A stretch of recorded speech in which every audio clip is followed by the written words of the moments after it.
remasters fucking suck.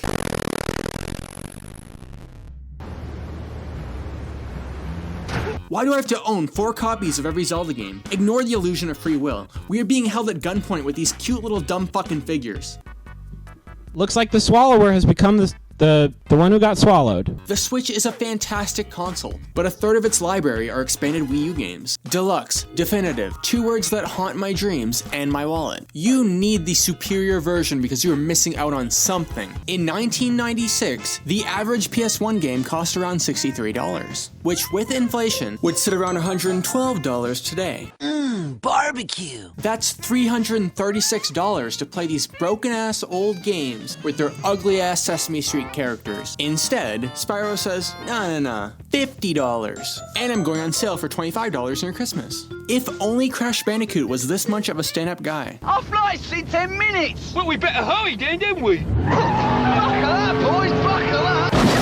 Sometimes, a remaster isn't a blatant cash grab attempt at exploiting nostalgia, but instead, an artist's way of breathing new life into an old piece of art to improve it, which leads us into today's review. Hello everybody, welcome back to Buy or Buy. I'm your host, Ngup, and we're about to the whole operation. Let's go. Spyro's Bizarre Adventure is the greatest trilogy for scalies, but only if we ignore How to Train Your Dragon on the Nintendo DS. In these games, you play as Thanos' dog Spyro, a sarcastic piece of shit with an interracial kink, and a knack for adventure. Developed by Toys for Bob, this game will have you bobbing your own toy by the end of the first game. He caused a lot of damage during his short stay. We'll be cleaning up for weeks.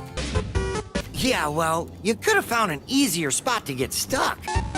Thank you for releasing me, Spyro. Let's go. All is well in the Dragon Kingdom until Azog's nephew and Shrek's well-hung cousin, Gnasty Gnork, who, after being called ugly, fat, and borderline paper-baggable, has decided to turn all your friends into amiibo by encasing them in crystal meth. Talk about projected insecurity. These dragons represent many classic archetypes, including Bayou Bear, Osama Bin Flyen, Ganesha, and last but not least, Cub Zaddy. Hey, Spyro, good job. Accompanied by this dumbass flying lizard. Yo, while these games got fairies in them. Fairies are always on your side, Spyro. You travel to many mystical, vibrant, and uniquely themed worlds to defeat Gnork's army and get filthy fucking rich while you're at it. All before mowing down the man himself with a hit and run, Sonic the Hedgehog style. I hate when people underestimate my fastness. Let's go. It's hot girl summer, and Spyro, being the himbo that he is, decides, hey man, I'm sure this portal will lead us to a dope-ass beach. But nope. Narnia. In this whole new world, you meet your boyfriend, furry twink Legolas, and your girlfriend, Feline from Bambi. When this bitch rips ass, you lock yourself inside that room and Oh, God, it's so good. you also find out that the annoying Kermit, a pedophilic conehead who vaguely reminds me of Peter Dinklage, is planning to take over the world with his minions, Gulp and Slurp. He is voiced by Greg Berger, not to be confused with the Beast Burger, and is also a racist. A dragon? I hate dragons. Which is why he wants to kill Spyro. However, once we've collected all 14 Horcruxes, we finally get to send evil Danny DeVito to his doom. That's not a good idea, Mikey.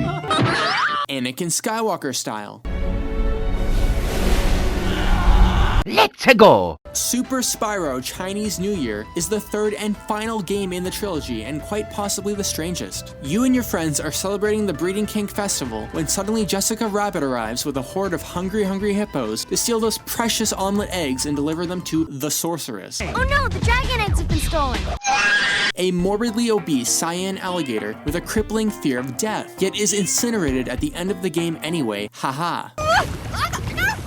This game stands out because unlike normal Spyro games, you don't play as Spyro, but instead as Club Penguin and Monkey with Gun. And as you return all the eggs to the Dragon Realms, Hunter falls in love with this naughty little bunny, opting to put some eggs in her instead. According to the developers, this game was influenced by Crash Bandicoot and Doom, which I can absolutely see. They even reused the Pinky Demon and Archville. Let's go! So what do all three of these games have in common? Well, they're all better than Red Dead Redemption. Enemy design. One of this game's many strong suits are its enemies. Fat Ladies, Metalhead, Banana Boys. These sound like names I would use jokingly in one of these videos. Bird Wranglers? I don't even want to know what that means. Some are fucking goofy. Like pun embodied over here. Others are terrifying, like Pennywise the Nightmare Cunt. Hell, they even brought me in for a cameo. Atmosphere and replayability. In each level, the enemies react to each other and the environment, and are also often thematically related to the stage in some way. This is a fantastic way of immersing the player in the lore of these characters. And though none of them are particularly difficult, there are so many different enemies, all with unique designs, animations, and attack patterns, that you'll never truly get bored of the combat. This shit rivals the Pokédex. Variety and personality. Something this game excels at. Wanna ride a boat and kill a cyber shark? Wanna play Tony Hawk game? Well, Hunter's a skater boy and listens to pop punk music. Wanna hop around Australia? Nor! And though every world might not be equally memorable like in the smaller scale design of other collectathons, each is so full of character and different from the last in atmosphere, inspiring you to seek out those gems that are hiding in the little nooks and buttholes of every single level. Traversal. In my Star Allies video, I talked about how Kirby's unlimited flight is overpowered. This game remedies that perfectly, because even though he has wings, Spyro can only glide, giving you the freedom to quickly explore different sections of each map without sacrificing the platforming and micro-strategy in surveying the landscape. Like its contemporaries, however, it can feature anus-shriveling difficulty spikes. It has its challenges, and I'm not talking about remaining flaccid while talking to Nestor. Nestor? I hardly even know her! Woo! Like Country Speedway Race, where you have to hit every shortcut, every boost, and every power-up just to beat the stupid fucking Amelia Earhart golden plane piece of shit. And if you don't time it perfectly, your homing rockets will ignore everything and dry hump the fucking wall. In fact, most of these flying race stages suck donkey balls half the time. And yes, the swimming physics can be a little wonky. And yes, the loading screen takes 7 fucking years. And yes, Spyro is Mr. Crocker. Very good, parents! And SpongeBob?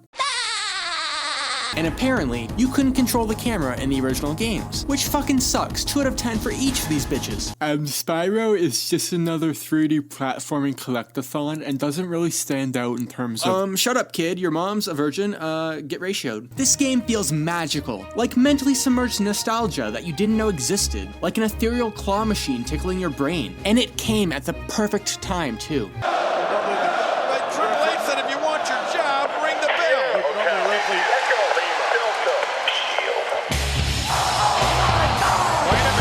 The Insane Trilogy was great as well, but is more focused on platforming and action rather than adventure and story. That void that Yooka-Laylee reawakened with its cheap half-assed level design has been put to slumber by a real game with soul. That feeling I had years after growing up on Ocarina of Time and Banjo-Kazooie on my old N64 when I learned that each of those masterpieces had a sequel. That feeling of who decided to hide this from me? Who's getting a punch in the balls? That's how this game feels. So grab your girlfriend and some nachos, dim the lights and close the curtains, and play some indie pop in the background while laying down on your sofa, because this certified vibe gets an 8 out of 10. Buy the fucking game.